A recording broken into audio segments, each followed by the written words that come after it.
Meteorologist Carson loves all the science. He joins us now from the Way 31 Storm Tracker Weather Center. We're monitoring a lot of storms across our area, especially right now out in the shoals, Carson. And when can we expect this to clear up? Once we get towards sunset, Lyndon, I think any of the activity that we're seeing right now and any that redevelops later on this afternoon will start to fade away. Now, keep in mind, this is all because of the remnants of what was Tropical Storm Danny. That's the reason why, as you look at the Way 31 Storm Tracker Early Warning Radar Network right now, that we're seeing this line of storms in northwest Alabama. That's also the reason why these storms are taking a very odd direction today. Zooming things in on the shoals, this particular line of storms still capable of producing 30, maybe 40-mile-per-hour winds and frequent lightning as well. But again, all this activity is moving off to the west towards Mississippi. So as we track it out for you, moving through at about 15 to 20 miles per hour still, heading towards Red Bay in about 3 minutes, so 11:51, heading towards Mingo by 12:06 right there on the state line, heading towards Waterloo and far northwestern Lauderdale County by 12:17, and eventually this entire line will be towards Tishomingo and the rest of northeast Mississippi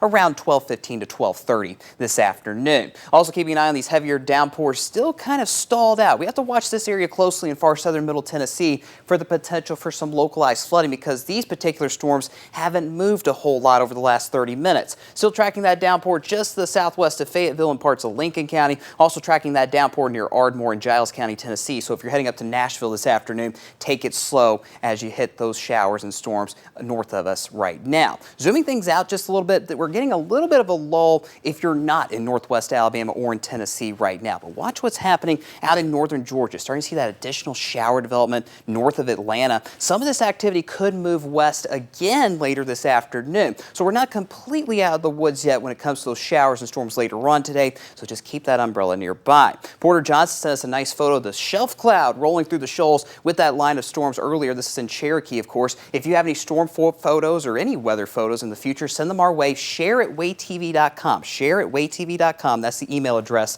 We see all of those photos, and yours might end up on air in the future. Here's future radar with those temperatures. Again, could see some redevelopment with those showers and thunderstorms later on. This is 1 o'clock this afternoon. East of I-65, that's where we could see the additional development first. And then like that line right now, it'll progress westward across northwestern Alabama by 4 o'clock this afternoon. We lose that daytime heating. The sun starts to go down, and we should start to dry things out by 6 o'clock tonight. All quiet overnight. Heading into Wednesday morning, it's quiet as well. And then again, classic summertime pattern, warm, humid, with some of those pop-up storms redeveloping once again tomorrow afternoon.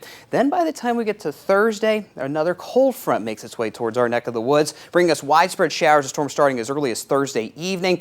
Washout weather is likely on the table as we head into Friday. But the good news is that cold front moves through late Friday night into Saturday, and our 4th of July weekend is looking much drier, a little bit cooler, and less humid. We're going to get very lucky with our 4th of July weekend weather this year, it looks like. But before we get to that, we could still see an additional 2 to 3 inches of rainfall, including this system today and going all the way through Friday. So we can't completely rule out some localized flooding concerns as well. Of course, we'll keep an eye on all of that as we go through the rest of this work week. 7-day forecast. I've dropped that high temperature a touch to 86 degrees today, given all the rain we've seen so far this morning. Back into the upper 80s through Thursday, and then cooling back down to the